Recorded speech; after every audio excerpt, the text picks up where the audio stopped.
الله الرحمن الرحيم. الحمد لله رب العالمين، والصلاة والسلام على سيد الأنبياء والمرسلين وعلى آله وأصحابه أجمعين. أما بعد، فقد قال الله تبارك وتعالى في القرآن المجيد والفرقان الحميد: اعوذ باللہ من الشیطان الرجیم، بسم اللہ الرحمن الرحیم. وقال الذین کفروا لا تسمعوا لهذا القرآن والغوا فیہ لعلکم تغلبون. صدق اللہ مولانا العظیم. وقال النبی صلی اللہ علیہ وسلم: خیرکم من تعلم القرآن وعلمه. وقال علیہ الصلاة والسلام: الکیس من دان نفسه وعمل لما بعد الموت، والعاجز من اتبع نفسه هواها وتمنى على الله. وقال علیہ الصلاة والسلام: من حسن اسلام المرء ترکہ ما لا یعنیہ، او کما قال علیہ الصلاۃ والسلام. میرے محترم بزرگوں اور دوستوں، انسانیت کا عروج اور اس کا زوال اس کی سلامتی فکر اور درستگی عمل سے وابستہ ہے. اگر فکروں کے اندر تازگی رہے، سلامتی رہے، ان کا ہدف بلند رہے، تو پھر قوت عمل دل کے اندر انگڑائی لیتی ہے. پھر اسی کے مطابق انسان اپنی زندگی کے شب و روز کرتا ہے، اور اس ہدف کو حاصل کرنے کے لیے، اس نشانے کو پانے کے لیے، اور اس بلند اور اونچے مقام تک پہنچنے کے لیے جد و جہد کرتا ہے، کوشش کرتا ہے. یہ انسان کی فطرت ہے. ایک چیز پر جب دل اور دماغ مطمئن ہو جاتا ہے کہ اس میں ہمارے لیے خیر ہے، ہمارا نفع اس سے وابستہ ہے، چاہے دنیا کا چاہے آخرت کا نفع، میرے محترم بزرگوں اور دوستوں، یہ بہت بڑی چیز ہے. اللہ تبارک و تعالی ہمیں دنیا سے زیادہ آخرت کا توشہ کرنے کی فکر عطا فرما دے. میرے محترم بزرگوں اور دوستوں، سب کو ایک نہ ایک دن اس دنیا سے جانا ہے. حالات اچھے ہوں، برے ہوں، خوشحالی چل رہی ہو یا تنگ دستی کا شکار ہوں، یہ اوقات ٹھہرتے نہیں ہیں، گزرتے جاتے ہیں، اور ہماری زندگی کے شب و روز ایک ایک کر کے کم ہوتے چلے جا رہے. ایک دن آئے گا کہ اس جسم کو ہماری یہ جان چھوڑ کر کے چلی جائے گی. اور جانتے ہیں جب موت ہوتی ہے تو ایک زمانہ لمبا گزرتا ہے برزخ کا، جس کے اندر جسم سے روح جدا رہتی ہے. حضور پاک علیہ الصلاۃ والسلام نے سے صحابہ کرام رضوان اللہ تعالی علیہم اجمعین نے پوچھا کہ یہ روح کہاں جاتی ہے؟ جسم تو منو مٹی کے نیچے دفن کر دیا جاتا ہے، اور ایسا نہیں ہے کہ ہمیشہ ہمیش کے لیے اب اسے کبھی دوبارہ اٹھایا نہیں جائے گا، بلکہ اللہ تبارک و تعالی کا حکم جب ہوگا اور سورہ اسرافیل پھونکا جائے گا تو ایک مرتبہ وفات ہوگی، پھر لوگ اٹھیں گے اپنی اپنی قبروں سے، سب کا جثہ، سب کا بدن اللہ تبارک و تعالی پھر سے برپا کریں گے۔ اسی لیے ہم جب قبر کے اندر میت کو اتارتے ہیں تو کیا پڑھتے ہیں؟ اللہ تعالیٰ نے قرآن کے اندر جو آیت لکھی ہے وہ پڑھتے ہیں، منہا خلقناکم۔ ایک یاد دہانی ہوتی ہے ہماری اور آپ کی کہ اسی مٹی اور خاک سے ہم نے تم کو پیدا کیا تھا۔ اللہ تعالیٰ کہتے ہیں منہا خلقناکم، ہم نے اسی مٹی سے تم کو پیدا کیا تھا، وفیہا نعیدکم، اور دیکھو اپنی آنکھوں سے پھاڑ پھاڑ کر کے دیکھو، تمہیں ہم دوبارہ پھر اسی مٹی کے اندر دفن کر رہے ہیں، مٹی بنا رہے ہیں۔ وفیہا نعیدکم ومنہا نخرجکم تارۃ اخری، اور ایک مرتبہ پھر ہم تمہیں اس مٹی سے نکال باہر کریں گے۔ تو ایک مومن کا تو یہ عقیدہ ہے کہ یہ جسم پھر سے برپا ہوگا۔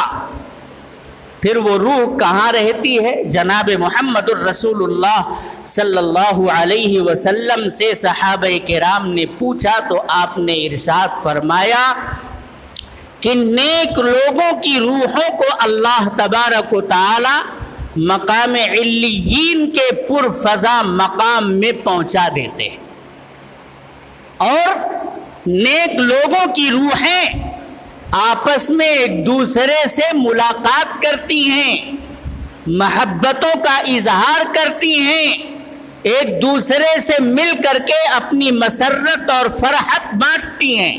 مقام علیین کے پرفضا مقام کے اندر اللہ تبارک و تعالی تمام نیک لوگوں کی روحوں کو اکٹھا کر دیتے ہیں۔ اور اگر کوئی برا انسان مرتا ہے، کفر اور شرک کے اندر مبتلا انسان مرتا ہے، یا گناہ کبیرہ کا مرتکب مرتا ہے، بغیر توبہ کے لوگوں کا حق مار کر کے، یا اللہ تبارک و تعالیٰ کے جو حقوق ہیں ان کو پامال کر کے بغیر توبہ کے مرتا ہے، تو ان کی روحوں کو زمین کے نچلے طبقے کے اندر، جسے سجین کہا گیا ہے قرآن کریم کے اندر، وہاں پر اللہ تبارک و تعالی جمع کر دیتے ہیں۔ وہ انتہائی خطرناک مقام ہے، وہاں گھٹن محسوس ہوتی ہے، کسی سے ملاقات کا من نہیں کہتا ہے، کوئی محبت نہیں، کوئی ہمدردی کا اظہار کرنے والا وہاں پر روح کو نہیں ملتا ہے، سب نفسی نفسی کے عالم میں مبتلا رہتی ہیں۔ یہ سلسلہ تو کب تک چلے گا؟ جب تک قیامت قائم۔ اسی عالم کو عالم برزخ کہا جاتا ہے، جسم اور روح ایک دوسرے سے جدا رہتی ہے۔ پھر اس کے بعد محشر میں اللہ تبارک و تعالی جسموں کو بھی اٹھا دیتے ہیں اور روحوں کو بھی ان کے اندر منتقل کر دیتے ہیں، اور پھر اس کے بعد میرے دوستو یہ ہمیشہ ہمیش کے لیے باقی رہتا ہے، اب کبھی بھی اس کے اوپر کوئی فنا طاری ہونے والا نہیں ہے۔ تو ہر ایک کو اس گزرگاہ سے چل کر کے جانا ہے۔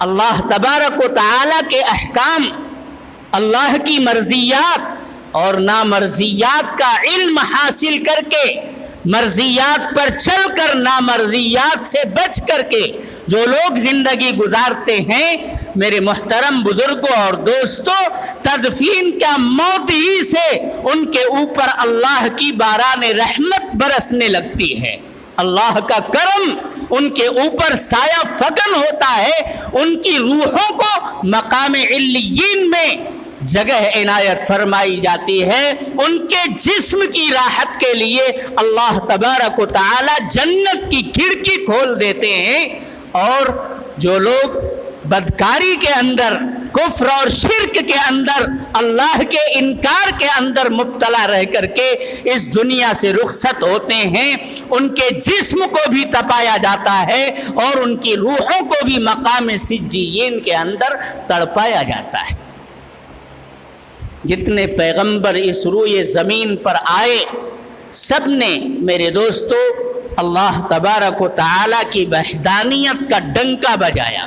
لا الہ الا اللہ، اللہ کے سوا کوئی عبادت کے لائق نہیں ہے، اسی کی پرستش ہونی چاہیے، اسی کی پوجا ہونی چاہیے میرے دوستو.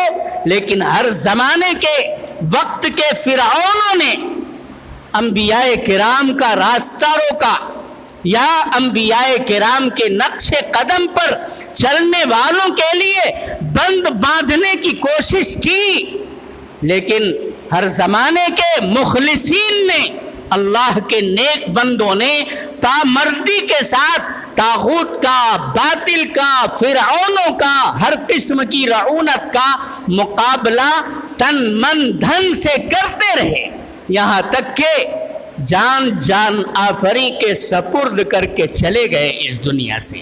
کیا اسلام کے لیے اور اس کی نشر و اشاعت کے لیے، اس کی صاف ستھری شبیہ کو دنیا کے سامنے باقی رکھنے کے لیے کم کوششیں ہوئی ہیں؟ جناب محمد الرسول اللہ صلی اللہ علیہ وسلم کے ساتھ کیسے کیسے صبر آزما حالات آئے ہیں میرے دوستو.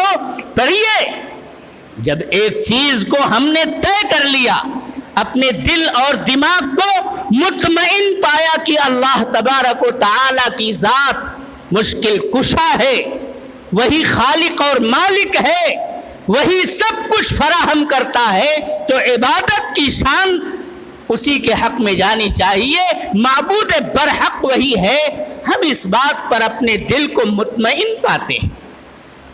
اور میرے دوستو جب اس تحریک سے ہم وابستہ ہیں تو پورے جوش اور خروش کے ساتھ اس تحریک سے ہمیں جڑ کر کے رہنا چاہیے. ہمیں اس کی دعوت کے لیے، اس کی تبلیغ کے لیے، اسے اپنے آس پاس میں برپا کرنے کے لیے جد و جہد کرنی چاہیے کہ نہیں کرنی چاہیے. لیکن صورتحال یہی ہے، بات یہ نہیں ہے کہ اہل اسلام اپنے ایمان پر مطمئن نہیں ہے، یقیناً مطمئن ہے. کوئی ان کے سامنے آ کر کے شرک کی بات کر دے، میرے دوستو کوئی مومن اور کوئی مسلمان تیار نہیں ہوگا. وہ اپنی اس تحریک کے اوپر یقیناً دل اور دماغ کھپا کر کے مطمئن ہو چکا ہے کہ یہی تحریک ہمیں شاہ راہ جنت بتلانے والی ہے، جنت تک پہنچانے کا راستہ اسی کے اندر مضمر ہے. وہ جناب محمد الرسول اللہ صلی اللہ علیہ وسلم کی ذات کے ساتھ، آپ کی سیرت اور سنت کے ساتھ میرے دوستو دل اور دماغ سے جڑا ہوا ہے. اسی لیے آپ کی شان میں کوئی گستاخی برداشت نہیں کر سکتا. آپ کے کسی طریقے، آپ کی کسی سنت کے اوپر، کسی سیرت اور نہج کے اوپر آنچ آئے، ایک مسلمان اور مومن اس بات کو برداشت نہیں. کیوں؟ اس لیے کہ اس نے اپنے دماغ میں، اپنے دل میں پوری طرح سے اسے اتار کر کے رکھا ہے. لیکن عملی زندگی کے اندر جب ہم دیکھتے ہیں اور جھانکتے ہیں تو میرے محترم بزرگوں اور دوستوں، ہمارے اندر بڑی کمی ہے. نماز جیسی اہم عبادت سے ہمارا تعلق ٹوٹا ہوا ہے. قرآن کریم جو ہماری اور پوری انسانیت کی، پوری کائنات کی، انسانیت کے آخری فرد تک کے لیے میرے دوستو آخری دستور حیات بن کر کے اترا ہے، جس کی جاذبیت ضرب المثل ہے، جس کی کشش میرے محترم بزرگوں اور دوستوں ایسی ہے کہ ہم عجمی جو عربی زبان سے واقف کار بھی نہیں ہیں، لیکن جب کوئی خوشگلو قاری قرآن کریم کی تلاوت کرتا ہے، ہمارے قاری مصدق احمد صاحب دامت برکاتہم جب قرآن کریم کو مصلی پر کھڑے ہو کر کے پڑھتے ہیں تو میرے دوستو چونکہ خوشگلو اللہ تبارک و تعالی نے حضرت کو خوب اچھا لہنا عطا فرمایا ہے، آواز کی جادوگری اور پھر قرآن کریم کی جاذبیت، اس کے الفاظ کی بندش، اس کا اسلوب بیان، اس کے تخیلات میرے دوستو انسانیت اس تک پہنچ ہی نہیں سکتی ہے. اس کی کنہ، اس کی آخری سطح کیا ہے؟ انسانیت نہیں پا سکتی. لا يخلقه کثرت الرد ولا تنقضی عجائبہ. قیامت تک آنے والے انسان اس سمندر کے اندر، بحر نا پیدا کنار کے اندر غواصی کرتے رہیں گے، غوطے لگاتے رہیں گے، موتیاں چنتے رہیں گے، لیکن کوئی آخری موتی چن لے ایسا نہیں ہو سکتا. ہماری رسائی اس تک نہیں ہے. کتنی موتیاں، کتنی عبرت کی باتیں اور کتنی اچھی اچھی باتیں قرآن کریم کے اندر واقعات کی شکل میں، احکامات کی شکل میں، انسانیت سازی کی شکل میں موجود ہیں. ہم اس کی کنہ اور اس کی آخری سطح کو پانے سے قاصر اور عاجز ہیں. اس کلام کے اندر رعنائیت ہے، ایک عجیب قسم کی غنائیت پیدا ہوتی ہے جب ایک خوشگلو قاری پڑھتا ہے. یہی وجہ ہے کہ دنیا کا ہر انسان قرآن کریم کو اگر غیر جانبدار ہو کر کے سنے تو متاثر ہوئے بغیر نہیں رہ سکتا ہے. ایک عجیب قسم کی کیفیت طاری ہو جاتی ہے سننے والوں کے اوپر، جبکہ وہ عربی نہیں ہیں، عربی زبان کے واقف نہیں ہیں، وہ معانی اور مطالب کو نہیں جانتے ہیں. تو پھر جن لوگوں کے درمیان یہ قرآن کریم اتر رہا تھا میرے محترم بزرگوں اور دوستوں، ان کی کیفیت کیوں نہ بدلتی؟ حضرت عمر اگر آپ کی بعثت کے 5 سال تک مشرف باسلام نہ ہو سکے تو صرف اس بنیاد پر کہ کفار اور مشرکین نے یہ اعلان کر دیا تھا کہ دیکھو محمد کے پاس مت پھٹکنا، ان کی ہم نشینی مت اختیار کرنا، ان کی مجلسوں میں مت بیٹھنا، قرآن کریم کو مت سننا، اپنے کانوں کے اندر روئی ٹھوس کر کے رکھنا. نووارد قافلوں کا انتظار کرتے تھے مکے کے باہر بیٹھ کر کے، اور آنے والوں کو روئی فراہم کرتے تھے کہ لو اپنے کانوں کے اندر روئی ٹھوس لو، ورنہ محمد کا کلام سن لو گے تو متاثر ہوئے بغیر نہیں رہ سکو گے. کوئی جادوگر کہتا تھا، کوئی شاعر کہتا تھا، کوئی کاہن کہتا تھا. حضرت عمر ابن خطاب بھی 5 سال تک اگر اسلام لانے سے محروم رہے تو صرف اس بنیاد پر کہ قرآن کریم کو اپنے کانوں سے انہیں سنا نہیں تھا. اور جس دن وہ تلوار سونتے ہوئے اپنے بہن کے اور بہنوئی کے مشرف باسلام ہونے کی خبر سن کر کے طیش اور غضب میں ان کا سر قلم کرنے کے لیے نکلے تھے، اور انہیں مارا پیٹا بھی تھا. جب قرآن کی چند آیتوں کو سنا تو گردن بزیر ہو گئے، فوراً جھک گئے. وہ طٰہٰ ما انزلنا علیک القرآن لتشقیٰ الا تذکرۃ لمن یخشیٰ تنزیلا ممن خلق الارض والسماوات العلی الرحمن علی العرش استویٰ لہ ما فی السماوات وما فی الارض وما بینہما وما تحت الثری. یہ آیتیں تھی قرآن کی. کہا تھا بہن سے ذرا پڑھ کر کے بتا دو. کہا تم تو ہاتھ بھی نہیں لگانا. لا یمسہ الا المطہرون. قرآن کریم چھونے کی اجازت نہیں ہے جب تک آدمی جنابت اور حدث دونوں نجاستوں سے پاک اور صاف نہ ہو جائے. تلاوت کے لیے تو جنابت کا غسل اگر کیے ہوئے ہے، جنابت کی حالت میں، عورت حیض اور نفاس کی حالت میں قرآن کریم کو قرآن پڑھنے کی نیت سے نہیں پڑھ سکتے. لیکن بے وضو مرد بھی پڑھ سکتا ہے، عورت بھی پڑھ سکتی ہے. لیکن ہاتھ لگانے کی اگر باری ہے تو آپ کو وضو کرنا پڑے گا. بڑے حدث سے بھی پاکی ضروری ہے اور چھوٹے حدث سے بھی پاکی ضروری ہے. قرآن کریم کے نقوش پر، اس کی آیات پر ہاتھ لگانے کی اجازت نہیں ہے. لا یمسہ الا المطہرون. پہلے پاک صاف ہو جاؤ، اس کے بعد قرآن کریم کو ہاتھ لگاؤ. یہ قرآن کریم کی آیتیں تھیں دل کی دنیا دیکھتے ہی دیکھتے حضرت عمر کی بدل گئی، اور پھر بھاگتے بھاگتے دربار رسالت مآب میں پہنچ کر کے آپ نے اسلام قبول کیا، اور پھر ببانگ دہل یہ اعلان کیا کہ اب میں چل رہا ہوں حرم کے اندر، نماز پڑھوں گا برملا، اذان ہوگی برملا، اور جسے اپنے بچوں کو یتیم کرنا ہو اور جسے اپنی بیویوں کو بیوہ کرنا ہو وہ آئے اور عمر کا راستہ روک کر کے بتائے۔ یہ تھے سیدنا عمر ابن خطاب رضی اللہ تعالی عنہ، جنہیں ایک طبقہ اسی ماہ محرم کے اندر گالیاں دیتے ہوئے نہیں تھکتا ہے۔ میرے محترم بزرگوں اور دوستوں، یہ ہیں صحابی رسول۔